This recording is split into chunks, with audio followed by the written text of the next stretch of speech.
او لوگو، اگر کسی کی تکلیف دیکھ کر تمہیں تکلیف ہونے لگے تو سمجھ لینا تم اللہ کے بنائے ہوئے بہترین انسان ہو۔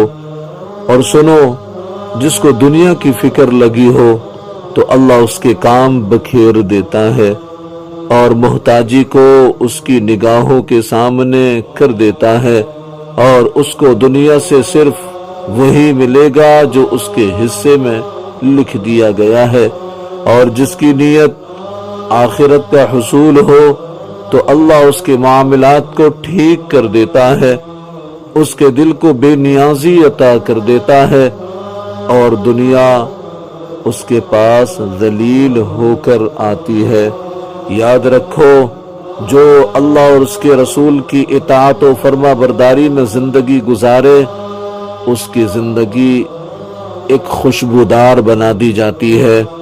دنیا کی کتابوں میں قرآن چمکتا ہے، قرآن میں اللہ کا فرمان چمکتا ہے۔